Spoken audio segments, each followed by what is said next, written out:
It's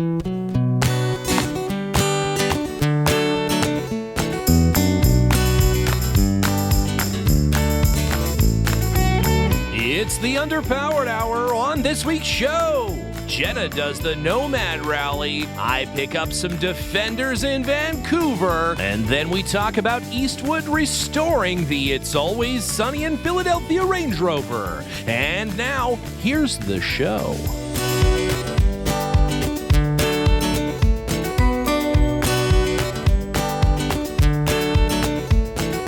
Welcome to the Underpowered Hour. I'm Steve Beres, mild-mannered television executive by day and Land Rover collector by night. You can find out more about our cars and what we're working on at theberescollection.com or follow us on Instagram at theberescollection. I'm joined, as always, by my good friend, Goss. Thank you to everyone joining us today. I'm the analog speedometer to Steven's digital readout.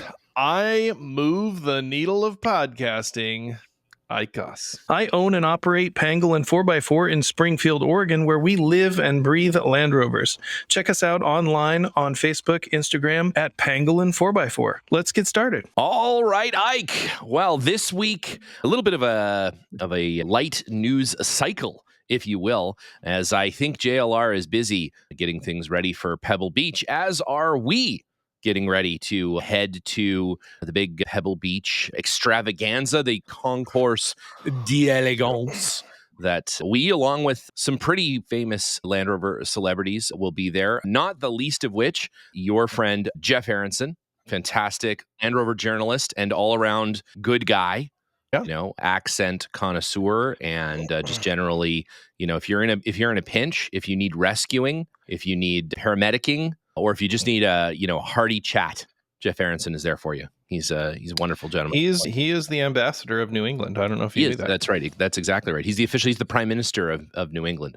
A lot of people don't know that. Story. Yeah, a lot of people don't know that. But I think we're going to have, of course, Michael Bishop is there because the royal family does not allow their Land Rovers to leave England without the official royal Land Rover babysitter, Michael Bishop. Mm-hmm. And so he's there to deal with those cars, make sure they're all kept up to royal standards, which is good. Which means that each Land Rover has been, according to this press release, personally inspected and vetted by Kate Middleton. If you want to see these vehicles on the lawn at the Pebble Beach, come on down to the Concours d'Elegance. Do you have your outfit all picked out? Did you see the official outfit guidelines there on the website? I definitely will be in violation of all of these. Although I did notice that there's nothing about grease stains, so that works in my favor. I think my selection of. Do you have a hat? Ascot. Oh, ascots. Yeah. Yeah, you got to have ascots. I've got the selection of ascots and no small number of cravats. Oh, okay, yeah, right. Well, that's good. As long as you have both of those, I think you'll be fine. Only an ascot, though. That's all you'll be wearing. It's just an ascot. That's it. An ascot. That's it. Yeah. That's the plan. Collection of assless ascots, and it looks like mostly funny hats. You have to have some funny hats. And you have to have, either loud pants or off-color suit jackets, like very, kind of garden party suit jackets. So, yeah, apparently you have to dress as though you're a golfer in the 70s. Yeah, that's what according to this. That's what they're going for. That's what they're going for. I think it'll be good. I think are you going to pull out your official borrowed Ike suit? No, I don't have time to borrow it. From Andy or from Aunt Andy. Aunt Ryan. Aunt Ryan. I'm sorry. Yes, that's of course Aunt Ryan. Aunt Ryan. Where you? No, he's on an ant mission. He's on an ant mission busy right now. Oh no. Does he have the suit with him? Probably. Yeah. It's probably covered in ants right now. Yeah, you wouldn't want that. You don't want that. You ever see that movie Millard? I think it's Millard. I don't think so. Where the guy befriends all the rats because he doesn't have any other friends, and he sends them out on missions. For him. He's like that with ants. Oh, he's like that with ants. Yeah. No, that's actually how he got the suit in the first place. He just sent them the ants out for a suit, and they came back with that suit. They did a good job. It's a killer suit. Great suit. It is a great suit. I feel like it would fit right in at Pebble Beach. It's a perfect suit. Well, speaking of things that fit right in, and speaking of having your cravats inspected, how was importing your new Land Rovers. That's right, my new old Land Rovers. They certainly did inspect the cravats. Yeah, so I got finally my container from our very good friend Vlado there over in Slovakia. Love that guy. That guy's such a sweetie. He's the best guy in the whole world. And yeah, we had the whole team over there. Bob and Dan Ives, of course, did some work on my Puma Defender, did some upgrades. Did they stow away in the They Land did, Rover? actually. Dan was in a crate in the back for 3.5 months. You know, he dislikes farm work that much. That's how he escaped. I didn't realize that he'd been held hostage there on the Ives farm and actually stowed away in the Defender. And he's now safely here under asylum in the United States. But no, he and Bob did some absolutely fantastic work on the car. We did a Bowler engine tune on the Puma, as well as some interior upgrades. And man, it is fantastic. Really Good goes. running machine, huh? Oh man. Really goes now. Holy moly. It's significant. Yeah. And pinned rear differential, 6-gear active rear differential, so that it's you can spot an active rear. I sure can. Nothing I like more than an active rear. And it's so that's going well. So thanks to Bob and Dan, especially for all of that work in between combining. In between the combine harvesting, Dan would jump in and do some work on the Defender. So really do appreciate. I don't know if you know this, for our listeners at home, Dan Ives can rebuild a rear differential while operating a combine. That's exactly right. Yeah. And don't be fooled. Those rows are straight. Oh, 100%. Yep. Rows are straight, and the gears in perfect mesh. Oh, yeah. It's amazing. No, it's a talented lad. Few people have. And a smile on his face doing it. So thanks to those guys. So they got that. And then, of course, Vlado, we needed that container to ship in sort of short order. So we couldn't really wait around for another car to show up that needed to go to Vancouver. So instead, we just got another car and put it in there.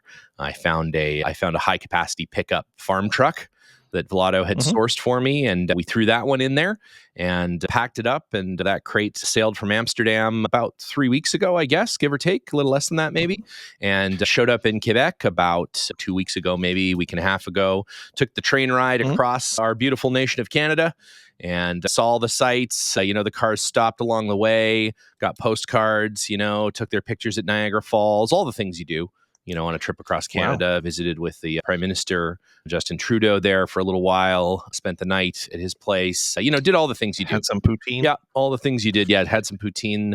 And then finally arrived in Vancouver, cleared customs, and then it was time for my brother John and I to go pick them up. So flew up there Sunday night and spent Monday afternoon down at the docks, with the dock at the rail yard, dock workers at the rail yard there, and got them out of the crate, and Puma fired right up and ready to go. Unfortunately, the battery in the pickup was dead, so we had to quickly go get a new battery for it. That was easier than trying to jump. We did try to jump it for a little bit, but it wouldn't have it. That 300 TDI is a little bit tricky to jump. It needs a lot of. So we just put a new battery in it, and off we went. It actually, it drives great. It's funny how you can just take kind of an old Land Rover, and you can just drive at a great distance, kind of almost no matter the condition that it's in. It's just an easy thing to do, and it was great. Drove great, and both cars were great. The only issue was I had my dealer plate on the back of the pickup truck,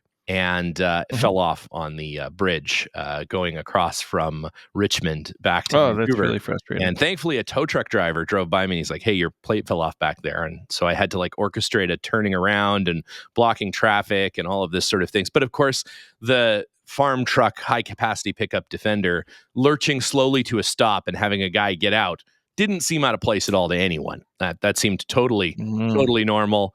And so I grabbed the plate and we were on our way. And more surprising when you were driving. It was more surprising that the car got going again, I think, was what everybody was sort of surprised at that. Yeah. So you got a TD5 110 wagon, right? TD5, it's actually a TDCI, the TDCI 110. Oh, TDCI, yeah, my bad. That's right, yeah. And then the old 300 TDI high capacity pickup.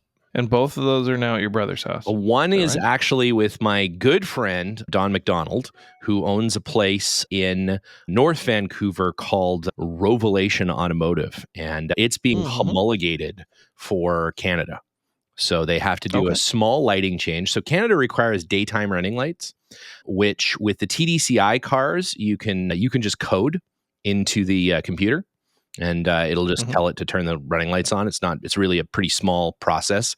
And you have to change the size of the side marker lights on the car. The ones that Land Rover put on them are too small. So you have to go to a larger side marker light. And in some cases, depending on, if it is a station wagon or a pickup or whatever, you might have to put lights in the front bumper. If you remember, the NAS cars all had those lights in the front bumper. That's something that, depending on the car, and I don't exactly remember which cars have it and which cars don't now, you have to put those lights in the bumper. So it's a pretty easy thing to do. You just order the bumper that has those holes and put it in there. So the wagon you had seen before, right? The wagon we've driven, that's the one that we drove from. I've had it for a while, and we drove that around. The pickup you haven't seen. This is the first time I'd ever seen the pickup, sight unseen. So now you've gotten 2 more Land Rovers. That's right. And I had the one. You have room for -2 Land Rovers. I actually just got a note on the windshield of the 2 I have parked outside saying I can't park those here anymore. So I have to. So you're a -4 spaces. I'm a negative currently. Yes. So what's going to happen my here? plan is to park one at your place and one at Linus's place. And I know it's underway. We're working on it. What's happening? What's happening? So the Puma is going to stay in Canada for a while. That's going to go to Canmore. Cooper, my daughter, and I, we're going to fly up to Vancouver as soon as Dawn is done with the homologation process. We're going to register the car for Canada, do the whole thing, and then it'll spend its time in BC and Alberta, where my brother and my parents live, and that car is a 2009. It can't come down here for quite a while, anyways. So that's going to be a car that's just in Canada. That's fine. I will just impose on my family to store that car for me. So smart, good move. That's how that's going to work. Now the pickup truck, on the other hand, that is that car was packing material. That was put in there for the purpose of styrofoam peanut of the automotive world. That's exactly right. It's just one giant styrofoam peanut. So I had intended on selling it, and I mean that is still potentially an option, I suppose. It is really, really cool, though. I mean, I love a high capacity pickup. It is the greatest thing. I do miss mine. I had a very similar car. I had a very similar car, and it was a good one. It was a good one. And what I love is Michael Bishop's. For those who haven't seen it, Mike built a Puma, essentially camel trophy workshop high cap for the Defender trophy classic Defenders that the Classic Works built. And so he had for his vehicle, essentially, when they did those events at Eastern Castle and stuff, he had a high cap with a canvas on the back and everything, just like the Camel Trophy did back in the day, except it said the Defender Trophy logo and stuff on it and everything. But it was the same sand glow and everything. And ever since we got to see that vehicle when we were over there visiting the Classic Works, and ever since then, I'm like, oh man, that sure would be fun for, Land Rover events down here and stuff. Just having that literally as a workshop vehicle, because we, the Southern California Rover Club, we run fairly large events now, several hundred cars and, lots of people, lots of breaking down, lots of that sort of stuff. And having a vehicle almost dedicated as a, sort of support car with all the extra parts that we need and all the tools that we need, with the ability to sort of drag vehicles off the trail that isn't one of the trail leaders, isn't anything else, it's just at camp ready to go and sort of do that stuff, sure would be handy, especially a big 300 TDI that can just drag stuff out and we don't have to really worry about huge 2.5 liters. 2.5 liter, as long as you're not going up a hill, it would be it would be kind of handy. So sort of going back and forth on like, well, maybe I'll keep it and kind of turn it into a sort of paint it sand glow, and it needs to get repainted and a few things like that because it's in kind of rough shape. So I don't know, we'll see. So just to revisit our math here, one is staying in Canada, right? The other one is coming down, yes, to your house, and so you have -3 spaces. Yeah. That's right. What's That's gonna happen That's here? exactly right. Yeah. So if anyone has space to park a few Land Rovers, you're welcome to drive them and enjoy them. I just need, preferably if you're in the Southern California area, get in touch with us through the website. It's something we're working on here at the Old Beres collection. We are space limited. I know of a really cool Series 1 pickup that's going to be coming up for sale. I know you do. I know. So I know. There's one thing that I like more than just regular Land Rovers. It's pickup truck Land Rovers. That is like and you don't have one. I don't. Well, I do have one. I have a Defender pickup Land Rover now, but I want a Series 1 pickup truck more than anything in the whole world. So they're pretty cool. It's the greatest. Yeah. It's even more than a station wagon. I mean, I want a station wagon Series 1 real bad. Like a 107 wagon is super cool, but I want a pickup truck more. So it's just one of those. Pickup trucks are neat. We've got one in the shop right now. Mm-hmm. It's a 1956 107 pickup, and it's the burnt gray with blue wheels color combination. It's pretty cool. And it's a North American spec one. So it's one of 300 odd ones that they sold of those. It's a neat truck. It's super cool. Very cool. And it's getting the treatment, it's getting the new wiring harness and the transmission's getting rebuilt, and the axles are kind of been gone through, new bearings and seals, and just bring it up. But it's mostly original paint. It's gonna be a neat truck. So hopefully, if all goes well, next month we're gonna take it to Moab. Oh, cool. We're gonna motor it around. That'd be great. So Linus and I are preparing to take this vehicle to Moab to be a support vehicle for a Model T excursion around the White Rim Trail. Wow. So it's gonna be wild. It's gonna be wild. For those who don't know, Linus's other passion is Model T off-road camping trips. And it's actually antique underwear, but this is just a natural extension of that. Yeah, that is true. And if you want to witness Linus in his natural state with these cars stuck desperately in the mud, Casey Lindell, very famous off-road recovery guy on YouTube, you can just Google Casey Lindell or just search him on YouTube, has a video where he is recovering Linus and his band of like 80-year-old friends. Model T enthusiasts. Model T enthusiasts. The enthusiasts are just as vintage as the vehicles, save Linus. They're very old. Because they're very old. Yeah. As we know, Linus fell through some type of time portal in the 1840s and has ended up in our time. He doesn't like it here, but he's making the best of it. So he doesn't have any choice. No, he doesn't have any choice. He can't get home. So we're going to take these Model Ts to Moab. They're going to be like 20s mostly cars. Wow. And they're kind of set up with low gears and some little bit wider tires and some auxiliary transmissions. And a little bit wider tires. They're like 9 inches wide instead of like 3 inches wide? Or No, they're 4 inches wide instead of 3 inches wide. Right. Yeah. So we're going to be taking those and all the lanterns and canvas tents and spring cots and all that rigmarole, garbage, all the garbage, the manila ropes and all that stuff. We're going to take all that stuff up and load it in the Model Ts, and the new support vehicle is going to be this 56 107 pickup. So we're going to do some videos and stuff associated with that, and it's going to be a great time. We're going to have fun. We're going to see all the wonderful, red rocks and petroglyphs and canyons and all that sort of stuff in Moab, Utah. So that's going to be great. Wow. That sounds fantastic. No better way to do that than in vintage vehicles as well. That's a pretty neat way to do some of those trips. It's an enhanced way to do that. That's pretty cool. A similarly vintage support vehicle. Well, it's actually very new compared to those vehicles. Very new. Yeah, very new compared to those vehicles. So 20, 30 years newer than those cars. So what a spectacular way. It's going to be wild. Spectacular way to die. Speaking of, sports vehicles, I hear Jenna is doing another rally. Yeah, in addition to the Rebel rally, she's doing another rally. It's true. It's true. It just finished up, and she was doing the Nomad Rally, Mhm. which it's billed as a virtual rally in that there's not a central command and control where Mhm. everybody sort of starts and finishes.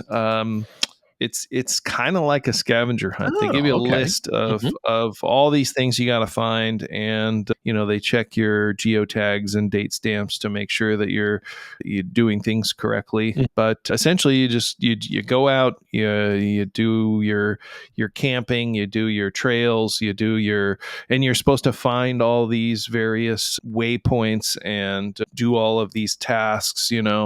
Clean up X amount of garbage, and do this compass or navigational exercise, find a moose, like all this kind of stuff. And there's hundreds and hundreds and hundreds of things that you're supposed to find or do.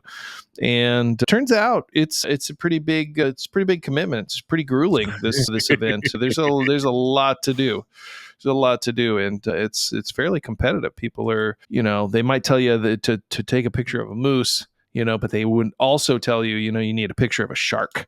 So Oh, like it's that's kind a of little bit more just a difficult. balance, Yeah, yeah.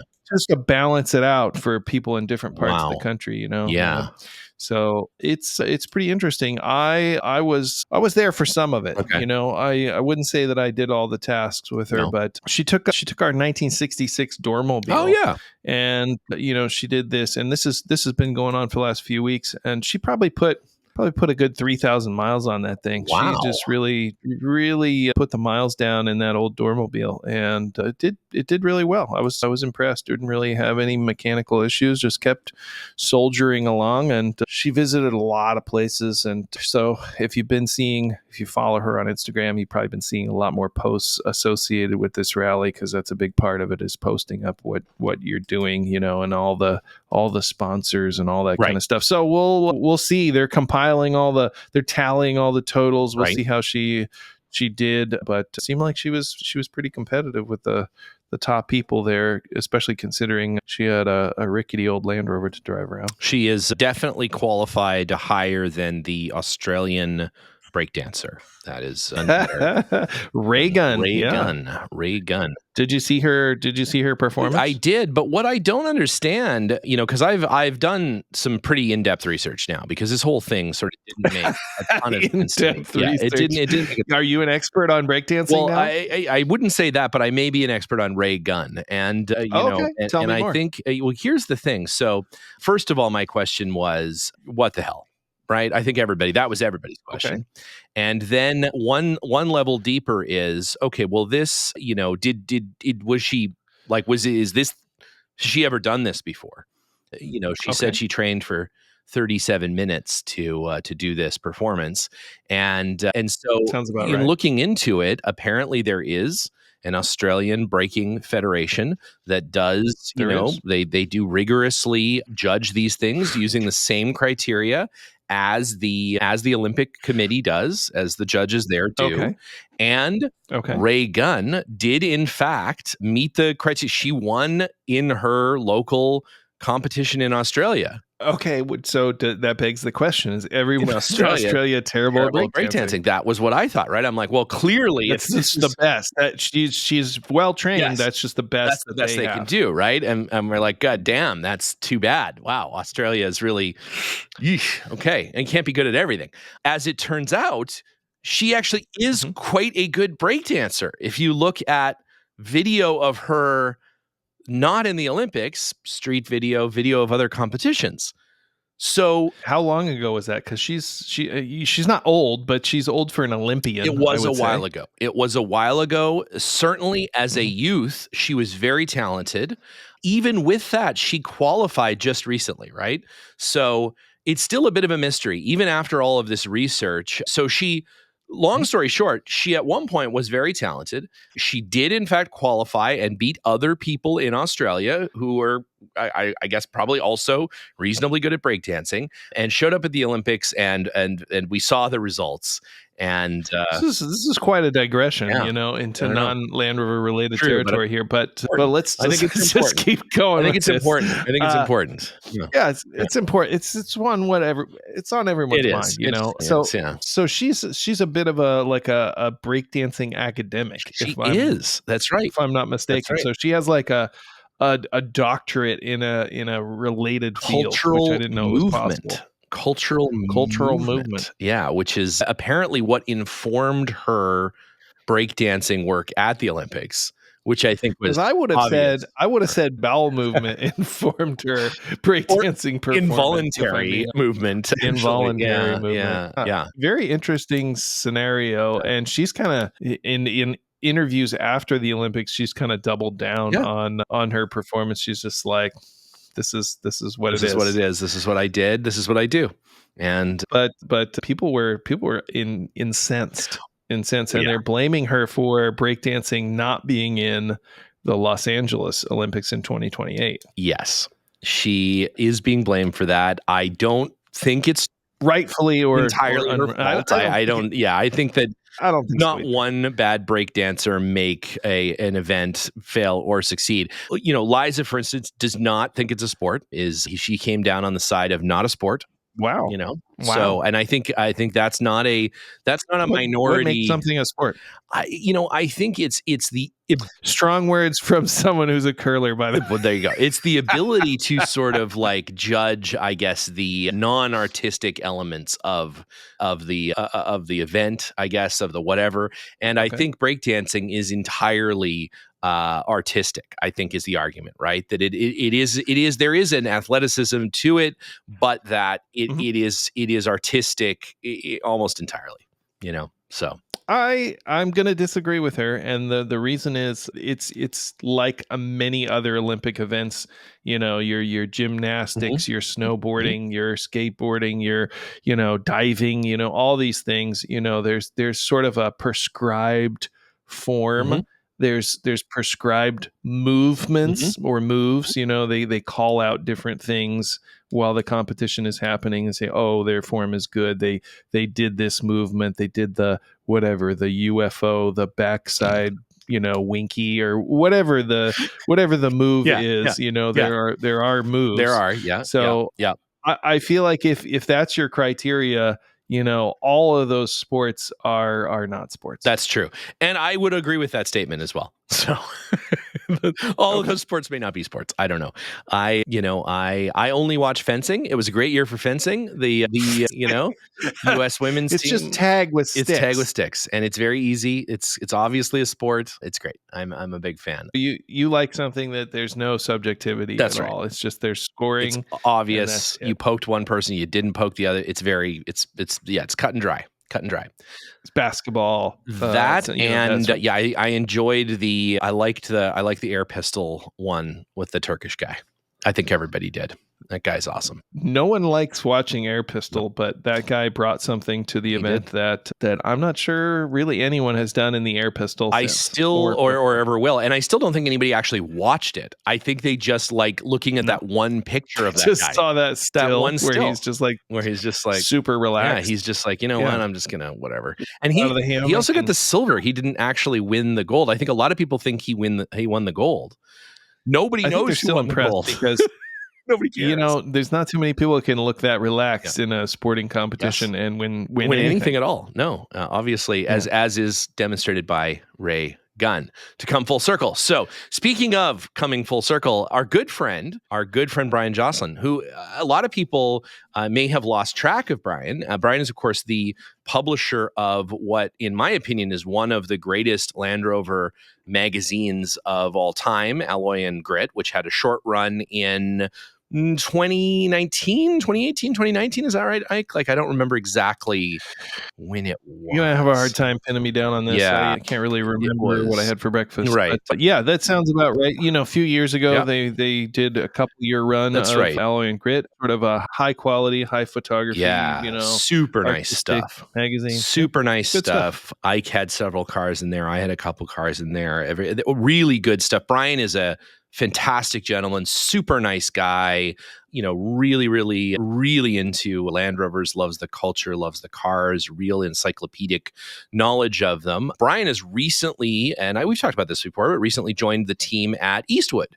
Eastwood, for anybody who doesn't know, is the sort of, I mean, they're not a DIY company, but I think they definitely service that market, sort of DIY car restoration, car customizing, automotive product sort of company. When it comes to, they do a ton of paint and body, they do a ton of fabrication, that sort of stuff. I mean, they have all kinds of things, but that's really where, if you need a powder coating oven, if you need a paint system, if you need a that sort of thing, you go to Eastwood, and they have great stuff. Is it a step down from commercial quality stuff? I don't know if it's a qualitative step down, but it's certainly like you don't need to get a full paint system. They have things like catalyzing paint in a can. Where you just kind of crack the top and the catalyzer, mixes in with the can, and you can sort of have a rattle can, but that it's properly catalyzed paint, things like that. So they favor the sort of small shop or the DIY sort of market, and they got great stuff. Their paint systems and stuff certainly aren't like an industrial paint shop's paint systems, for sure, but they're great, and the stuff's really good. I use their powder coating stuff, and it's super good. And anyways, Brian is there now and is doing a series of videos with them. They've done all kinds of stuff. They test inflatable paint booths. They do, all kinds of stuff.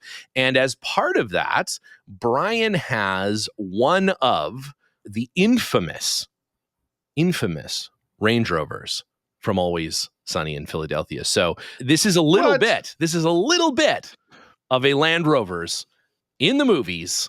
And of course, one of the most famous Range Rover classics of all time, maybe, is the Range Rover Classic from the very famous and beloved television show It's Always Sunny in Philadelphia. Charlie Day and the crew, of course, Danny DeVito, and their famous Range Rover. That literally, like, the worst things happen to that Range Rover. Now, it was a few Range Rovers. I think it was like probably half a dozen of them or something. But yeah, it's totally, it's a character in the show. It really is. There is a character. His name is Dennis, and he's sort of universally unliked.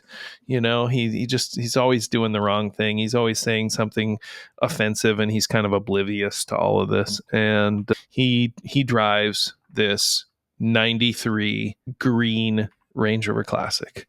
And, he loves the car. Yeah. He loves the car. He loves driving it. He loves, feeling better than everyone else. Yes.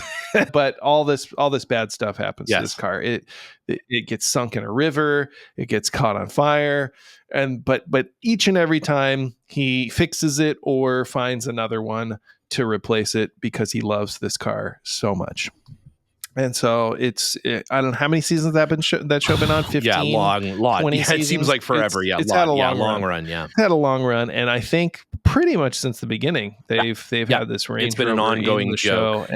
And I haven't seen all of the episodes, but I've seen some of them, and I would say in each and every season there's at least one episode, if not two or three, that have the Range Rover in it, and or feature the Range Rover heavily as a plot point in the show. So it's pretty good. It's pretty good. That show is it's off the rails, but it's funny. I like it. And Brian is deep into restoring that Range Rover. Now, this isn't the one that like spent the time at the bottom of a lake or anything. Apparently, this is one of the other. I'm sure they had a bunch of them, right? They probably have. I don't know how many. But they had a bunch of classic Range Rovers, I imagine. But they are, they're going through. They're taking the floor out of it. They're doing all the things that they need to do to mitigate all the rust that's in it. And it's actually it's a pretty great series if you really want to, know what goes into restoring a car that's really, pretty bad from a rust perspective. Not so far gone that it's unrestorable or something, or that you should just scrap it, but definitely something where it's probably, I mean, I guess in my opinion, I maybe am less brave than some, but is probably on the edge, especially of like a classic Range Rover, of like what you would really want to undertake. Like, you're going to put so much time and money into it, you're never going to see a return on that. But in this case, it's sort of a famous car. It's obviously a passion project for Brian. It's great content for for Eastwood because, man, you're going to use every single Eastwood tool that they have on that. Every product. Yeah. Every technique, every technology they have, they're pulling literally everything out to work on this car. So it's great to see sort of, okay, well, we're replacing this floor pan. Here's how you cut spot welds. Here's, they have a MIG welding product that allows you to reproduce spot welds without a spot welder. Here's all this. It's really cool. Different type of rust mitigation treatment, different kinds of primers and things and sealants. And you'll need it all for that car. 100%. For a Range Rover that's been on the East Coast. Oh my God. Yeah, life. it's a rough one, but definitely worth tuning in. Again, Brian's great friend, and we definitely have to have him on the show. We're going to have him on and talk to him about it, talk about the restoration, talk about where he found it, and just generally speaking, he's a good friend of Ike and I's, and has done a lot for the Land Rover community, especially with Alloy and Grit. But to continue it down the road and force all those Eastwood hot rodders to watch him restore a shitty old Range Rover is pretty great. So.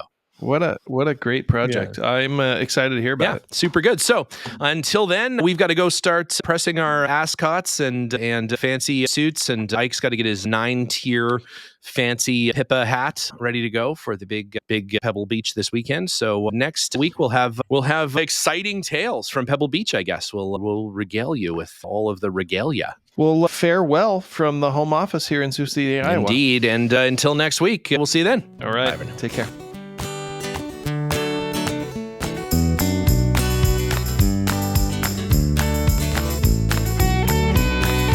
The Underpowered Hour is produced by Liza Beres, Ike Goss, and me, Steve Beres. Pavel Svardov composed and performed our theme music. Consider supporting the show on Patreon, and if you already do, thank you. Your support makes the show possible. For even more, check out our Instagram or Facebook.